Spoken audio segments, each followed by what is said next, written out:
দেশ বিদেশে যে যেখানে আছেন সবাইকে আমার প্রাণঢালা অভিনন্দন এবং শুভেচ্ছা। আপনারা জানেন যে এই তত্ত্বাবধায়ক সরকার এই জুলাইয়ের আগস্টের বিপ্লবের দায়িত্ব নিয়ে তারা জনগণের ম্যান্ডেট নিয়ে আসছেন সংস্করণ করতে।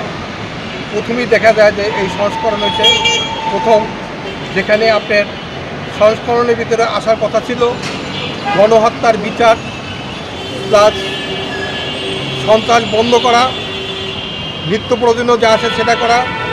সেখানে আপনারা কি করলেন? প্রথমে আয়া নারী সংস্করণ শুরু করলেন। নারী সংস্করণে কী করলেন? মুসলমানদের সাথে একটা কোরআনের সাথে একটা সংঘর্ষে আপনারা চলে গেলেন। কারণ আপনাকে তো এই নারী সংস্করণের জন্য আপনাকে বলা হয় না, আপনি রাজনীতির নির্বাচন কমিশনার আপনি সংস্করণ করবেন, আপনি সংস্করণ করবেন, অর্থনৈতিক সংস্করণ করবেন, আপনি অর্থনৈতিক সংস্করণ আপনি করবেন। আপনি কি করতে চাইছেন? আপনি নারীকে দিয়ে এদেশে কোরআনের ভিতরে একটা সংঘর্ষ আপনি শুরু করবেন। গেল এটা। দ্বিতীয় সংস্করণ কী করলেন? টাকা বানাবেন। বেশ ভালো কথা, আমরা 18 কোটি জনগণ আপনাকে ধন্যবাদ জানাই, যেহেতু আপনি আমাদের কাজ করতেছেন। কিন্তু আপনাদের ওই যে বিষ সাপ মেরে ল্যাস সাপের মুখ রেখে ল্যাস মারলে কোনো লাভ হবে না। আপনার তত্ত্বাবধানের ভিতরে এখনও গাপটি মেরে সেই স্বৈরাচারী সরকার এখনও 4-5 জন উপদেষ্টা আছে যারা নাকি ভারতের দালালি করতেছেন। প্লাস গিয়ে হলো এরাই এ দেশকে 12টা বাজাবার জন্য চিন্তা করতেছেন। আপনার কত বড় সাহস! আপনাকে এই সাহস কে দিল? বাংলাদেশের যেখানে মসজিদ 20 টাকা নোট, সেই মসজিদের উপর থেকে আপনি 20 টাকা নোটের উপর থেকে মসজিদ উঠাইতে মন্দির আপনি দিচ্ছেন। এই সাহস আপনাকে কে দিচ্ছে? এটা বিচার বিভাগ তদন্ত করুন জরুরি ভিত্তিতে।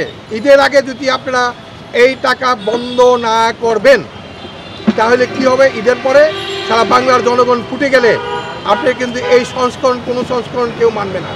আপনার উচিত ছিল সুন্দরভাবে সংস্করণ কী করবেন? নির্বাচন আগে নির্বাচন কমিশনার সংস্করণ করবেন, জেলা সংস্করণ করবেন, থানা সংস্করণ করবেন, উপজেলা সংস্করণ করবেন। আপনি এই সমস্ত নির্বাচনী সংস্করণ না করে আপনি আছেন নারী সংস্করণ নিয়ে, যেখানে আপনার মুসলমানের সাথে, ইসলামের সাথে, ইমানের সাথে যেটা জড়িত, সেখানে আপনি সাংঘর্ষিকভাবে আপনি সংস্করণ শুরু করেছেন। দ্বিতীয় হলো টাকার ভিতরে মন্দির দেন, মঠ দেন। এটা কোথায় পেলেন আপনারা? এটা কে দিচ্ছে আপনাদের এই বুদ্ধি? আপনি কেন? এখানে দেখতে হবে যেখানে টাকা দ্বারা ডিজাইন করেছে সেই ডিজাইনারের ভিতরে সেই দাপটি মেরে ভারতের রয়ের দালাল ওখানে বসে আছে। কারণ বাংলাদেশের জনগণের সাথে, হিন্দুদের সাথে একটা রায়েট লাগাবার জন্য একটা পায়তারা করতেছে। এখান থেকে সারা বাংলার জনগণকে হিন্দু মুসলিম একটা রায়েট লাগার জন্য একটা পায়তারা করতেছে। আমি সারা বাংলার মুসলমানের করুন, আপনারা ধৈর্য ধারণ করুন, কোনো রায়েটের দিকে যাবেন না, কোনো এদিকে যাবেন না। আমরা দেখি তত্ত্বাবধায়ক সরকার কি করে এবং কেন তারা এই কাম আমরা করলো। তাই আমরা আশা করবো ওই তত্ত্বাবধায়ক সরকারকে আপনি এদিকে খেয়াল করুন।